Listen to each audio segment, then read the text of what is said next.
Bismillahirrahmanirrahim. Assalamualaikum warahmatullahi wabarakatuh. Alhamdulillah hamdan katsiran tayyiban mubarakan fihi kama yuhibbu rabbuna wa yarda. Wa asyhadu an la ilaha illallah wahdahu la syarika lahu wa asyhadu anna Muhammadan abduhu wa rasuluh. Allahumma shalli wa sallim wa barik wa zid wa an'im ala nabiyyina Muhammadin wa ala alihi wa sahbihi wa man tabi'ahum bi ihsanin ila yaumiddin, amma ba'd.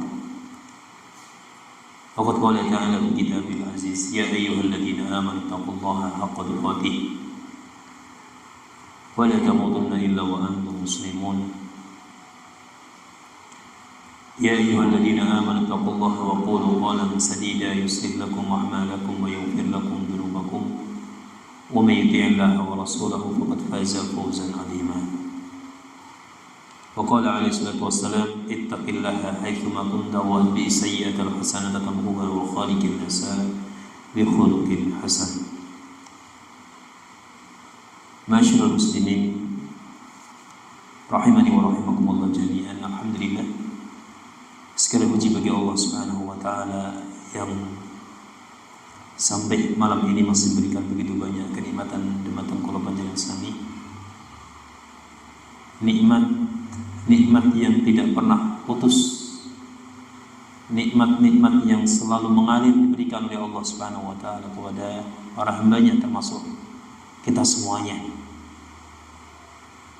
Maka bagaimana mungkin kita bisa hidup dengan aman, dengan nyaman tanpa nikmat dari Allah Subhanahu wa taala? Tidak mungkin.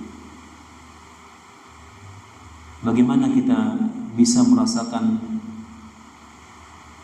kelezatan hidup ketika Allah Subhanahu wa taala tidak memberikan kenikmatan tersebut kepada kita? Makanya semua hal yang kita rasakan di dunia ini itu semata nikmat dari Allah Subhanahu wa taala yang membawa konsekuensi harus kita syukuri. Yang pertama, kemudian setelah itu harus kita gunakan dalam rangka untuk kebaikan, untuk ketaatan, untuk ibadah kepada Allah Subhanahu wa ta'ala. Makanya ketika kita bersyukur kepada Allah Subhanahu wa ta'ala dengan lisan kita, dengan ibadah kita, dengan banyak berbuat baik, maka Allah Subhanahu wa ta'ala akan tambah kenikmatan tersebut untuk kita semuanya. Tetapi sebaliknya, ketika kita tidak mau mengakui kenikmatan tersebut berasal dari Allah Subhanahu wa ta'ala, bahkan ingkar, maka sungguh adab balasan Allah Subhanahu wa taala sangatlah pedih, tak terperi rasanya. Ya, semoga Allah Subhanahu wa taala jadikan kula panjenengan sami sebagai hamba-hamba yang pandai bersyukur, pandai membawa nikmat Allah Subhanahu wa taala di dalam kebaikan, di dalam jalan ketaatan kepada Allah Subhanahu wa taala. Ma'asyiral muslimin rahimani wa rahimakumullah jami'an, pada kesempatan di malam hari ini kita kembali akan melanjutkan pembahasan penjelasan hadis Al-Arba'in An-Nawawiyah. Hadis yang insya Allah pada malam hari ini akan kita bahas adalah hadis yang keempat, ya, hadis yang keempat. Jadi Bapak Ibu yang dimuliakan oleh Allah Subhanahu wa taala, ketika kita belajar hadis itu sejatinya kita hendak menjadi pewaris langsung dari Nabi kita Muhammad sallallahu alaihi wa ala alihi wasallam. Kenapa demikian? Karena hadis merupakan peninggalan secara langsung dari Rasulullah sallallahu alaihi wa ala alihi wasallam, yang mana di dalam hadis-hadis yang beliau ucapkan itu semuanya mengandung kebaikan, mengandung pelajaran, mengandung sesuatu yang membawa kemaslahatan untuk kehidupan dunia umatnya, bahkan sampai kehidupan akhiratnya. Makanya ketika kita fokus bisa mengambil pelajaran hadis dari Rasulullah SAW, maka sesungguhnya kita sangat dekat dengan baginda Rasulullah Muhammad SAW. Makanya salah seorang ulama mengatakan bahwasanya ahlun Nabi, ya, keluarga Nabi itu diantaranya adalah orang-orang yang mempelajari hadis-hadis Rasulullah Shallallahu Alaihi Wasallam.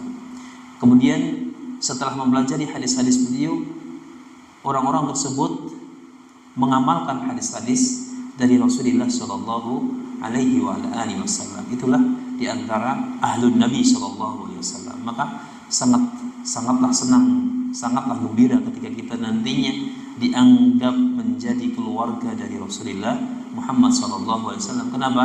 Karena kita belajar hadis-hadis yang berasal dari Rasulullah Muhammad Shallallahu Alaihi Wasallam. Bapak Ibu yang dimuliakan oleh Allah Subhanahu Wa Taala, insya Allah pada malam hari ini kita masuk pembahasan hadis ingkang nomor sekawan, ya, hadis yang keempat yang berjudul Atwaru Khalqil Insan, proses penciptaan manusia. Jadi fase-fase penciptaan manusia, ya, terutama di dalam rahim ibu-ibu mereka, ya. Jadi secara jelas Rasulullah Shallallahu Alaihi Wasallam menggambarkan bagaimana Allah Subhanahu Wa Taala menciptakan proses, ya, proses manusia itu semenjak berada di dalam rahim, berada di dalam kandungan ibu-ibu mereka. Nah, hadis ini berasal dari salah seorang sahabat Nabi Shallallahu Alaihi Wasallam yang bernama Abdullah ibnu Mas'ud radhiyallahu taala anhu. Jadi Abdullah ibnu Mas'ud radhiyallahu taala anhu ini termasuk salah seorang sahabat terkemuka, sahabat utama dari Rasulullah Muhammad Shallallahu Alaihi Wasallam. Dan sahabat Abdullah bin Mas'ud ini termasuk sahabat yang sangat piawai, sangat mahir di dalam membaca Al-Quran, melantunkan Al-Quran. Bahkan Rasulullah SAW sering meminta Abdullah bin Mas'ud untuk membacakan Al-Quran di samping beliau. Kadang Rasulullah meletakkan kepala beliau di pangkuan Abdullah bin Mas'ud, ya, untuk mendengarkan bacaan Al-Quran dari Abdullah bin Mas'ud. Bahkan Rasulullah SAW dalam sebuah hadisnya menyatakan, barang siapa yang ingin bagus di dalam bacaan Al-Qurannya, maka hendaklah dia membaca Al-Qurannya seperti bacaannya Ibnu Mas'ud. Dipuji langsung oleh Rasulullah SAW. Dan ternyata dalam literatur karangan para ulama, ya, bacaan Abdullah bin Mas'ud sangat merdu, sangat indah bacaan beliau.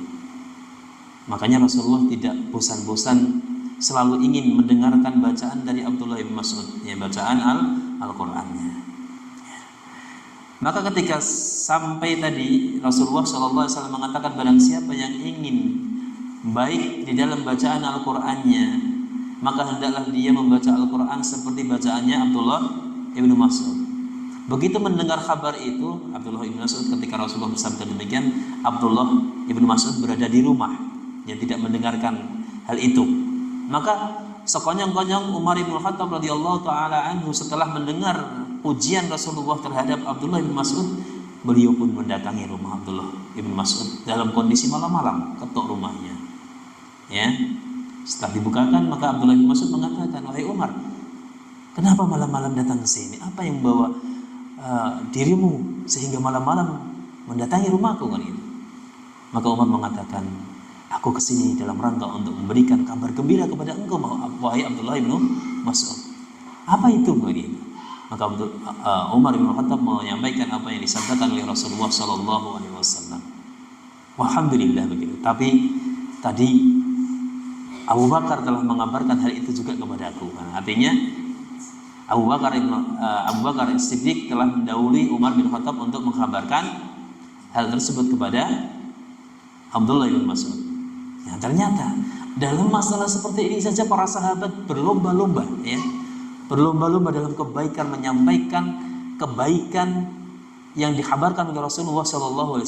Contoh nyatanya adalah Abu Bakar As-Siddiq dengan Umar bin Khattab. Ya, Abu Bakar As-Siddiq, dan ternyata Abu Bakar As-Siddiq itu selalu mendahului kebaikan daripada Umar bin Khattab. Termasuk dalam masalah kecil ini yang kita anggap kecil, ternyata Abu Bakar As-Siddiq sudah mengkabarkan duluan kepada Abdullah bin Mas'ud, ya. Karena mereka ingin beramal baik. Apa itu? Menyenangkan hati Abdullah bin Mas'ud tentang pujian Rasulullah Shallallahu Alaihi Wasallam. Sampai segitunya para sahabat ingin menyenangkan sahabat mereka dengan kabar dari Rasulullah Shallallahu Alaihi Wasallam. Ini tentang Abdullah bin Mas'ud. Qala Abdullah bin Mas'ud mengatakan, haddatsana Rasulullah Shallallahu Alaihi wa ala alihi Wasallam, telah menceritakan kepada kami Rasulullah Muhammad Shallallahu Alaihi wa ala alihi Wasallam, wa huwa shadiqul masduq, dan Rasulullah Shallallahu Alaihi Wasallam adalah orang yang as-sadiq. Nama as-sadiq, orang yang selalu benar. Benar di dalam tutur kata, benar di dalam ucapan, benar di dalam tingkah laku. Bahkan ucapan beliau sama tindakan beliau tidak pernah berbeda. Kalau Rasulullah mengatakan A, maka perbuatannya juga A. Ini Rasulullah, ya. Maka beliau dikatakan as-sadiq. Bahkan pujian yang lebih besar daripada itu, al-amin, orang yang sangat bisa dipercaya, nggak pernah goroh, nggak pernah dusta. Ini Rasulullah SAW. Maka dia dikatakan sebagai as-sadiq, yang selalu benar, ya, yang selalu bicara benar dengan apa yang dia katakan, ya. Al-masduq, ya, selain memiliki sifat selalu benar dengan ucapannya, beliau dikatakan al-masduq, selalu dibenarkan orang, kan gitu. Jadi orang itu melabeli, menyebut, memberikan gelaran kepada Rasulullah Shallallahu Alaihi Wasallam dengan orang yang selalu benar. Artinya orang mengakui, orang di sekitar Rasulullah itu mengakui bahwasanya Rasulullah adalah orang yang selalu benar di dalam ucapannya. Maka mereka membenarkan, selalu membenarkan apa yang diucapkan oleh Rasulullah Shallallahu Alaihi Wasallam. Apa yang diucapkan oleh Rasulullah Shallallahu Alaihi Wasallam? Beliau mengatakan, Inna ahadakum yujma'u khalquhu fi batni ummihi arba'ina yawman nutfatan. Sesungguhnya salah seorang di antara manusia, termasuk kita, ya, tiap-tiap manusia itu dikumpulkan penciptaannya oleh Allah Subhanahu wa Ta'ala di dalam perut ibunya selama 40 hari dalam bentuk nutfah. Nutfah menika dalam bentuk apa? Air bening. Al-ma'us safi itu nutfah. Artinya di sini dikatakan nutfah, di sini bisa juga diartikan dengan kata mani. Jadi awal mula penciptaan manusia yang mereka itu berada di perut ibunya itu dimulai dengan fase apa? Air bening, air yang jernih, yang kita kenal dengan air mani atau sperma. Itu berlangsung selama 40 hari, kondisinya masih dalam kondisi apa? Sperma. Tsumma yakunu 'alaqatan misla dzalik. Kemudian juga setelah itu berlangsung 40 hari lagi, yang tadinya wujudnya sperma, ya, sekarang berubah menjadi alaqah. Alaqah itu bentuknya darah yang kental, ya, darah yang kental selama 40 hari juga. Jadi 40 hari pertama kondisinya dalam kondisi seperti wujudnya sperma, 40 hari kedua dalam bentuk darah yang kental, ya, darah yang kental.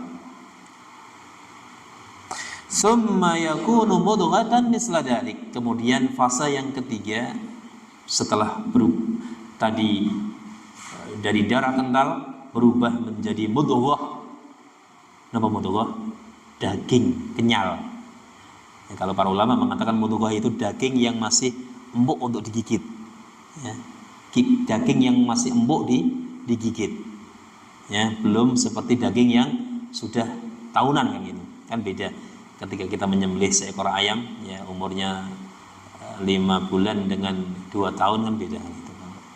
5 bulan itu masih apa? Masih empuk. Nah, kalau mudghah ini lebih empuk lagi karena umurnya baru berapa? 80 hari. Ya. Tsumma yakun mudghatan misla dzalik. Kemudian berubah menjadi sekerat daging dan kondisinya selama 40 hari juga masih seperti itu. Tsumma yursalu ilaihil malak. Kemudian setelah genap berapa tadi? 40 tambah 40 tambah 40, 120 hari. Nah, 120 hari ini terbentuklah sebuah janin. Ya. Tetapi pada ilmu kedokteran, ya, ternyata ditemukan bahwasanya memang dari awal itu, ya, dari setelah 40 hari pertama itu ternyata sudah membentuk janin. Terbentuknya janin sudah mulai itu kalau menurut versi kedokteran, ya. Maka setelah 120 hari apa yang dilakukan oleh Allah kepada janin tersebut? Tsumma yursalu ilaihil malak. Kemudian Allah mengutus seorang malaikat untuk mendatangi janin tersebut. Fayanfukhu fihi ruha. Kemudian malaikat itu meniupkan ruh yang diberikan oleh Allah Subhanahu wa taala. Bukan artinya malaikat yang menciptakan ruh, tapi malaikat hanya membantu meniupkan ruh yang ruh tersebut telah diciptakan oleh Allah Subhanahu wa taala. Wa yu'maru bi arba'i kalimatin. Dan malaikat tersebut diperintahkan oleh Allah Subhanahu wa taala dengan 4 hal. Ya. Setelah meniupkan ruh tadi, ya, malaikat memiliki 4 misi. Ya. 4 tujuan mendatangi janin tersebut. Yang pertama, bikat birizkihi, menulis rizki si janin tersebut. Nah, jadi rizki yang kita dapatkan sekarang itu ternyata sudah ditetapkan oleh Allah semenjak kita dalam kandungan. Bahkan dalam hadis Rasulullah Shallallahu Alaihi Wasallam, ya, keberadaan manusia yang berkaitan dengan kehidupannya termasuk rizkinya itu sudah ditetapkan 50.000 tahun sebelum penciptaan langit dan bumi. Yang ini sudah pernah kita sampaikan. Ya, jadi 50.000 tahun sebelum penciptaan langit dan bumi Allah sudah menetapkan keberadaan kita. Nanti akan lahir Mas Danang, Mas Aji dan seterusnya. Ya, dengan rizki yang demikian, ya, Mas Danang dengan rizki yang melimpah, ya, Mas Aji dengan rizki yang Masya Allah, ini sudah ditetapkan, ya, sudah ditetapkan semuanya oleh Allah Subhanahu wa taala. Tidak lebih, tidak kurang penetapan rizki tersebut. Maka yang kita dapatkan sekarang itu juga merupakan ketetapan Allah Subhanahu wa taala, bukan karena usaha kita, bukan karena upaya kita, tapi karena apa? Penetapan Allah Subhanahu wa taala. Kemudian yang kedua, wa ajalih, dan Allah melalui malaikatnya telah menetapkan kematian si janin tersebut. Nanti dia akan lahir sebagai manusia, kemudian sampai umur berapa dia akan dipanggil kembali oleh Allah Subhanahu wa taala, sudah ditetapkan semuanya. Ya, kematiannya sudah ditetapkan. Umur berapa dia meninggal dunia, di belahan bumi mana dia akan meninggal dunia, dalam kondisi apa dia meninggal dunia, catatannya sudah ditetapkan oleh Allah Subhanahu wa taala. Wa amalihi, kemudian yang ketiga ditetapkan amalannya. Ya. Oh, si fulan ini amalannya begini, dia akan menjadi orang yang baik, melaksanakan amalan-amalan yang banyak yang baik. Oh, si fulan ini juga dia ditetapkan oleh Allah Subhanahu wa taala menjadi orang-orang yang tidak baik, amalannya tidak baik, banyak didominasi amalan yang kurang baik, misalkan seperti itu. Ya. Semuanya sudah ditetapkan oleh Allah Subhanahu wa taala. Wa syaqiyyun aw sa'idun, yang keempat, manusia sudah ditetapkan syaqiyun, kecelakaannya atau keberuntungannya, semuanya sudah ditetapkan oleh Allah Subhanahu wa taala. Kapan dia menjadi hamba yang, kalau kita katakan naas, nih, itu bahasa kita naas, itu sudah ditetapkan. Kapan kita menjadi hamba yang beruntung, ya, dalam kehidupan kita. Kadang kita mengalami kebaikan, mendapati keburukan dalam hidup kita, itu semuanya proses telah digariskan oleh Allah Subhanahu wa taala dalam takdir kehidupan kita semuanya. Apakah sampai nanti kita ditetapkan sebagai penghuni surga atau neraka, itu pun sudah ditetapkan oleh Allah Subhanahu wa taala azali, sudah jauh-jauh waktu sebelumnya. Kalau kita masuk neraka berarti menjadi orang yang celaka. Kalau menjadi orang yang bahagia artinya dia menanti masuk surga. Faman zuhziha 'anil nari wa udkhilal jannah faqad faz, kata Allah Subhanahu wa taala. Barang siapa yang dientaskan, diambil dari siksa api neraka kemudian dimasukkan ke dalam surga, faqad faza, maka sesungguhnya dia menjadi orang yang beruntung, menjadi orang yang sukses, kata Allah Subhanahu wa taala. Itu semuanya sudah ditetapkan semenjak kita dalam kandungan, Masya Allah kan itu. Kita nggak nyadar, kita nggak sadar, semuanya telah ditetapkan oleh Allah Subhanahu wa taala. Tidak sadar bagi yang tidak tahu. Maka berdasarkan hadis ini, oh ternyata begitu ya. Ya, Allah sudah menetapkan kita semuanya semenjak kita berada di dalam kandungan ibu-ibu kita dulu.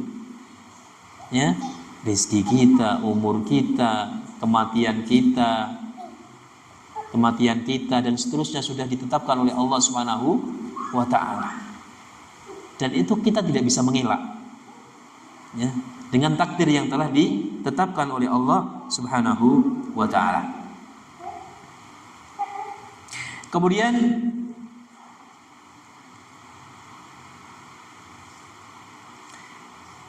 fawallahilladzi, ini perkataan Abdullah bin Mas'ud, fawallahilladzi la ilaha ghairuhu, dan demi Allah yang tidak ada ilah sesembahan kecuali hanya Allah, ya, selainnya kecuali hanya Dia Allah. Inna ahadakum la ya'malu bi'amali ahli jannah hatta ma yakunu bainahu wa bainaha illa dhira'un fayasbiqu alaihi alkitabu fayamalu bi'amali ahli nari fayadkhuluha. Nah ini kemudian ya Abdullah bin Mas'ud menjelaskan, demi Allah tidak ada ilah selainnya, yakni ilah kecuali hanya Allah Subhanahu wa taala. Sesungguhnya salah seorang di antara manusia nantinya dia akan mengamalkan amalan penduduk surga, ya, sampai jarak antara dirinya dengan surga itu diibaratkan sejengkal saja, sangat dekat. Ibaratnya dia tinggal plung ini masuk surga. Kemudian apa? Fayasbiqu alaihil kitabu, tetapi takdir Allah berkata lain. Fayasbiqu alaihil kitab, ketentuan Allah, ketetapan Allah sudah mendahului, artinya sudah ditetapkan takdirnya. Fayamalu bi'amali ahli nari fayadkhuluha, di akhir hidupnya ternyata dia mengamalkan amalan penduduk ahli neraka, maka dia pun masuk ke dalam neraka. Padahal dari awal tadi kita gambarkan, ya, seorang itu mungkin mengalami beban taklif, artinya dia sudah mulai menjalankan syariat agama itu katakanlah mudahnya umur 17 gitu. Misalkan seperti itu. Dari umur 17 sampai katakanlah dia jatahnya umur 60 tahun, 61 gitu. Ya, 17 sampai 60 tahun dia mengamalkan amalan-amalan penduduk surga. Salatnya, puasanya, sedekahnya terus dia kerjakan. Sampai umur 60 tahun kan kita melihatnya dia, wah ini orang luar biasa, ini penduduk surga kan gitu. Tapi ternyata pada umur 60 setengah, ya gitu, dia ditakdirkan oleh Allah Subhanahu wa taala melakukan keburukan-keburukan yang keburukan tersebut apabila ditimbang menghabiskan kebaikan yang selama ini dia kerjakan, dan itu sampai dia meninggal dunia. Apa yang terjadi? Maka dia pun dikatakan melakukan perbuatan penduduk neraka, dia pun akhirnya masuk ke neraka. Karena apa? Karena takdir sudah ditetapkan oleh Allah Subhanahu wa taala. Ya. Maka suatu kisah yang sangat menarik, ketika ada salah seorang sahabat Nabi Shallallahu alaihi wasallam, ya, Katakanlah si A ini sahabat Rasulullah Shallallahu Alaihi Wasallam, dan dia adalah orang yang sangat gagah berani dalam semua medan pertempuran. Ya, setiap berperang bersama Rasulullah dia ikut, tidak pernah tertinggal. Ibaratnya seperti itu. Maka suatu hari ada yang mengatakan, oh si A ini pasti akan menampilkan penampilan terbaiknya di medan perang, kan gitu. Mendengar hal itu Rasulullah mengatakan, sesungguhnya si A ini ya akan masuk neraka. Sahabat heran kan itu, gaduh. Para sahabat gaduh. Apa iya kan itu? Apa iya orang yang sehebat ini, yang luar biasa ini masuk neraka? Bukankah selama ini dia berjihad di jalan Allah, berperang bersama dengan Rasulullah dengan gagah berani, tidak pernah mundur dari medan peperangan? Maka salah seorang sahabat pun penasaran, akhirnya mengikuti sahabat yang disebutkan tadi. Ya, padahal dia dari awal sampai sebelum dia meninggal dunia itu dikatakan orang yang gagah berani, selalu membela Rasulullah Shallallahu Alaihi Wasallam, membela agama Allah di dalam medan pertempuran dengan gagah berani. Maka diikutilah dia oleh salah seorang sahabat. Dan benarlah ternyata di tengah medan perang, setelah dia maju menyerang musuh-musuh Allah dan Rasulnya, dia pun akhirnya terluka yang sangat parah, sehingga dia tidak bisa menanggung rasa sakit tersebut. Sampai akhirnya apa? Dia pun menusukkan pedangnya ke dalam jantungnya. Akhirnya dia meninggal dunia, alias bunuh diri. Kan gitu. Bunuh diri, Bapak Ibu. Dan kita tahu bahwasanya hukum bunuh diri itu di dalam agama Islam sangatlah besar konsekuensinya. Bahkan dikatakan sebagai salah satu dosa besar. Bahkan dikatakan Rasulullah SAW, barang siapa yang mengakhiri hidupnya semasa di dunia, maka dia akan dibangkitkan oleh Allah Subhanahu wa Ta'ala dengan kondisi yang sama dia ketika mengakhiri hidupnya. Ketika di waktu hidup seorang itu bunuh diri dengan melemparkan dirinya ke jurang, maka Allah pun akan membangkitkan dia dengan kondisi yang sama. Itu artinya suatu ancaman dari Allah yang menunjukkan itu suatu perbuatan dosa besar. Dan benarlah kata Rasulullah Shallallahu Alaihi Wasallam, setelah melihat pemandangan tersebut, maka sahabat tersebut bersegera menghadap kepada Rasulullah Shallallahu Alaihi Wasallam. Dia mengatakan, maha benar engkau wahai Rasulullah Shallallahu Alaihi Wasallam. Artinya, dengan apa yang engkau ucapkan, kami meyakini bahwasanya engkau adalah utusan Allah dengan apa yang telah engkau ucapkan. Benar si fulan telah membunuh dirinya ya di dalam medan pertempuran. Ini sebagai gambaran pelajaran yang sangat berharga untuk kita, bahwasanya seorang yang senantiasa beramal baik, beramal solih dari awal kehidupannya sampai menjelang kematiannya, itu dia mendapatkan jaminan kebaikan di akhir hayatnya. Belum jaminan. Jadi belum ada jaminan orang yang awalnya baik, prosesnya baik, mendekati garis finish baik, belum tentu akhirnya juga baik. Begitu. Ini pelajaran yang sangat berharga untuk kita semuanya. Kemudian Rasulullah Shallallahu Alaihi Wasallam menyebutkan lagi, Abdullah bin Mas'ud menyebutkan lagi, wa inna ahadakum la ya'malu bi amali ahli nar hatta ma yakunu bainahu wa bainaha illa dira'un fayasbiqu alaihi alkitab fayamalu bi amali ahli jannah fayadkhuluha. Kebalikan dengan kasus yang pertama tadi. Kalau kasus yang kedua, salah seorang di antara kalian sesungguhnya senantiasa beramal dengan amalan penduduk neraka, dan manusia melihat itu, oh, si fulan ini sukanya dugem, sukanya mabuk, macam-macam lagi perbuatan molimo nggak pernah berhenti dia lakukan kan itu. Molimo tahu nggih? Ya. Nggak pernah berhenti dia lakukan. Dari awal sampai dia tua kan begitu. Ternyata qadarullah, dengan takdir dari Allah, ya. Di akhir hayatnya dia melakukan amalan-amalan yang menjadi amalan penduduk surga.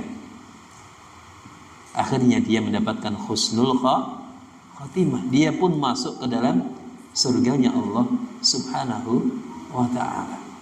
Atau mungkin orang tersebut ketika melaksanakan dosa, melakukan perbuatan maksiat, dia bersegera taubat kepada Allah, menyesali dan menangisi perbuatan-perbuatan dosanya, minta ampun kepada Allah Subhanahu wa taala. Ya, di akhir-akhir masa hidupnya maka Allah pun mengampuninya. Bahkan permintaan ampun dia itu kalau ditimbang dengan perbuatan-perbuatan dosa dia, maka masih lebih berat dia mohon ampun kepada Allah Subhanahu wa taala. Akhirnya Allah pun memasukkan dia ke surganya Allah Subhanahu wa taala. Dan ini pun ada kisah yang sangat menarik. Tentu panjenengan semua sudah pernah mendengar tentang seseorang yang telah membunuh 99 nyawa kan itu. Dia orang yang buruk, ya, telah membunuh orang sebanyak 99 orang. Maka seketika itu setelah 99 orang itu dia bunuh, ya, orang yang ke-99, dia akhirnya terbetik di dalam hatinya merasa berdosa. Kemudian dia mendatangi orang yang ahli ibadah, ya, mendatangi ahli ibadah, bukan ahli ilmu kan itu, mendatangi seorang ahli ibadah di tempat dia. Maka dia minta nasihat, apa yang harus aku lakukan? Apakah Allah akan mengampuni dosaku? Aku telah membunuh 99 manusia. Maka apa jawaban si ahli ibadah tadi? Dia mengatakan, Allah tidak akan mengampuni kamu, ya. Kamu akan menjadi penghuni neraka. Karena jengkel, akhirnya ahli ibadah pun itu dibunuh. Genap 100 orang dia bunuh, ya. Akhirnya dia pun mendatangi seorang ahli ilmi dan minta pendapat dia, minta nasihatin, apa yang harus saya lakukan? Maka ahli ilmi ini orang yang seorang ulama begitu, memberikan nasihat kepada dia, kamu harus hijrah, harus pindah dari tempatmu tinggal, karena di sana tempatnya tidak baik, ya. Tempat tinggalmu diisi dan ditinggali orang-orang yang tidak baik, tidak soleh, tidak bertakwa kepada Allah Subhanahu wa taala. Akhirnya dia pun hijrah, melakukan perjalanan dalam rangka untuk bertobat kepada Allah Subhanahu wa taala ke negeri katakanlah begitu. Nah, ternyata di tengah jalan si pemuda ini yang telah membunuh 100 orang ini meninggal dunia. Nah, itu qadarullah di tengah jalan. Maka dalam kisah ini Rasulullah menceritakan 2 malaikat saling berebut. 2 malaikat saling memperebutkan pemuda ini. Yang satu hendak memasukkan dia ke neraka, yang satu hendak masukkan ke dalam surga. Ya. Yang hendak memasukkan ke dalam neraka karena dosa-dosa dia telah membunuh 100 nyawa tadi. Sedangkan malaikat yang hendak memasukkan dia membawa ke surga itu karena pertobatan dia kepada Allah Subhanahu wa taala. Dia hendak hijrah ke tempat yang lebih baik. Artinya dia diperebutkan oleh 2 malaikat. Akhirnya Allah pun memerintahkan kepada malaikat tersebut untuk mengukur jarak dari tempat dia pindah, dari tempat tinggalnya sampai dia meninggal dunia, dengan jarak dia meninggal dunia dengan tempat yang digunakan untuk hijrah tadi, yang negeri X tadi. Oh, ternyata setelah diukur lebih dekat jarak kematiannya dengan negeri X. Akhirnya apa?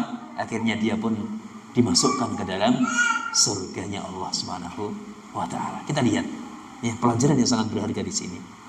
Ya, pemuda tadi dalam hidupnya memenuhi kehidupannya dengan perbuatan maksiat dan dosa besar hingga membunuh 100 nyawa. Tetapi di akhir hidupnya dia mendapatkan taufik dari Allah Subhanahu wa taala. Dia menyesal, bertobat kepada Allah Subhanahu wa taala dengan benar-benar bertobat. Ya. Benar-benar ingin bertobat kepada Allah Subhanahu wa taala sampai pun dia akhirnya meninggal dunia sebelum dia benar-benar sampai di negeri yang dia tuju.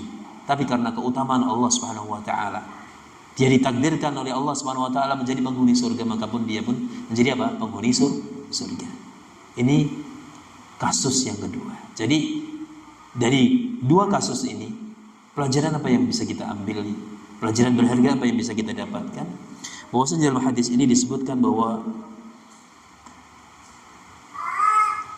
Allah Subhanahu wa taala akan menilai seorang hamba itu dari akhir kehidupannya. Makanya Rasulullah mengatakan, innamal a'malu bil khawatim. Sesungguhnya amalan itu ditentukan dengan amalan akhirnya.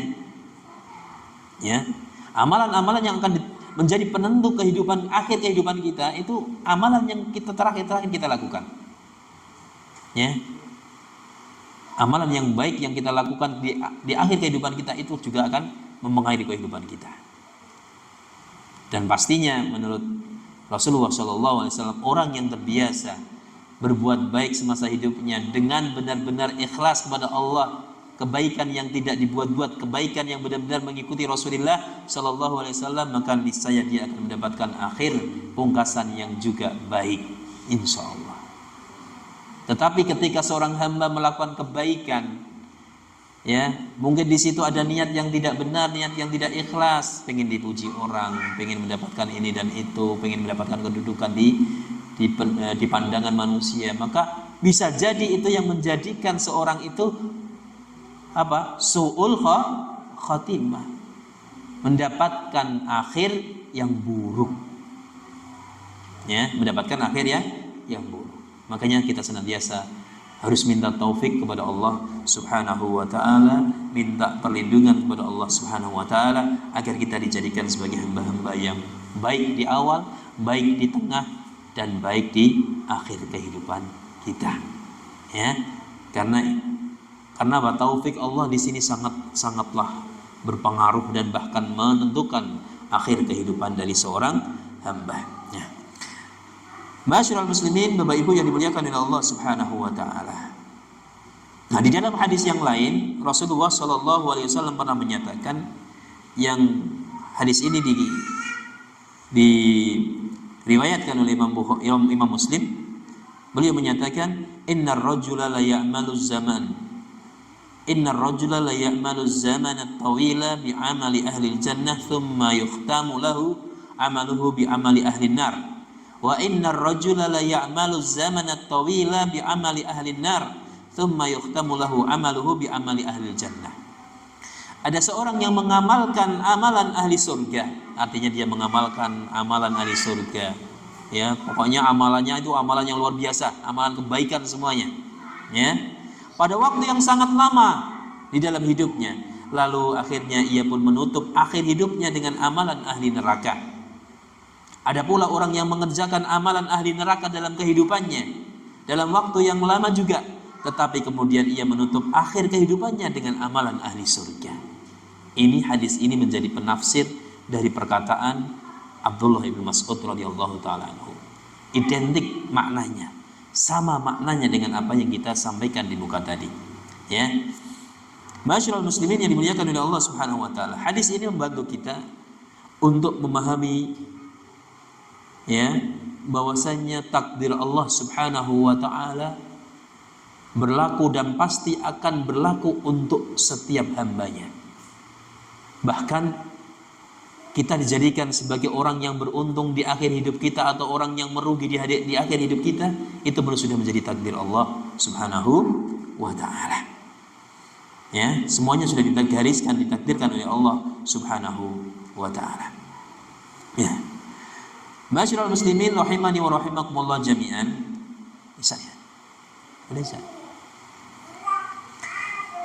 Hadis di atas, hadis yang kita bacakan merupakan hadis yang sangat penting dalam agama kita.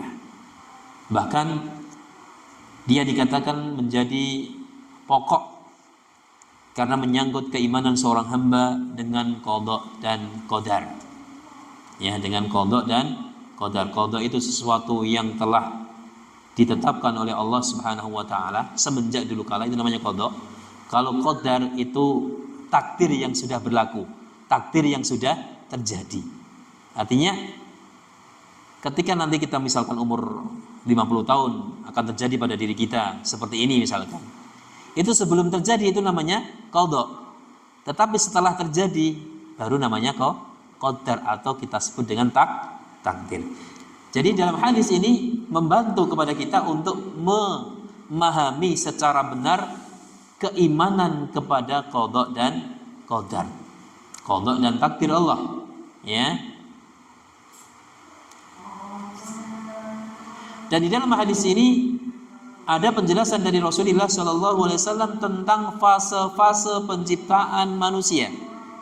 Yang tadi, yang pertama dalam kondisi sperma 40 hari, kemudian 40 hari berikutnya dalam kondisi darah kental kan gitu. Kemudian yang 40 hari berikutnya dalam kondisi apa? Daging yang kenyal. Itu menjelaskan tentang fase-fase proses penciptaan manusia di dalam perut ibunda mereka.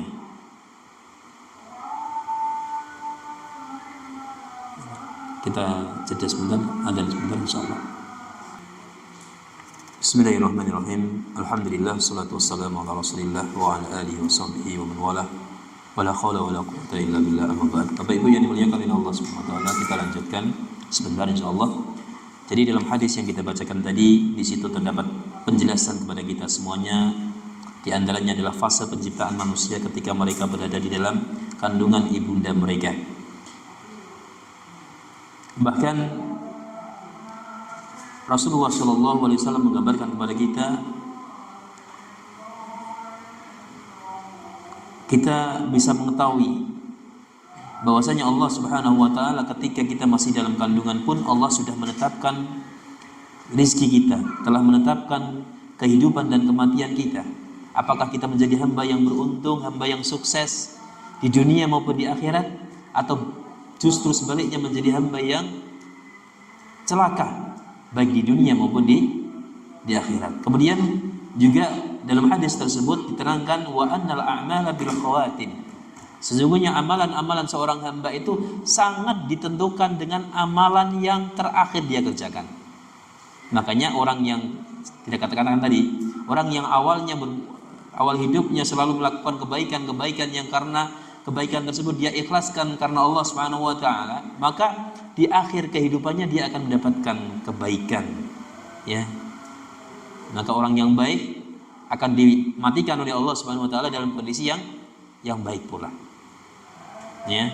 Kalau kebaikannya itu benar-benar karena Allah, ya. Karena kalau Allah untuk Allah dan demi Allah, maka dia pun akan mendapatkan pungkasan husnul khatimah. Ya. Maka dari apa yang disabdakan oleh baginda Rasulullah SAW, kita harus mengambil pelajaran yang sangat berharga, terutama rasa takut kita. Jangan-jangan nanti kita ditutup usia kita oleh Allah dengan pungkasan akhir yang tidak baik.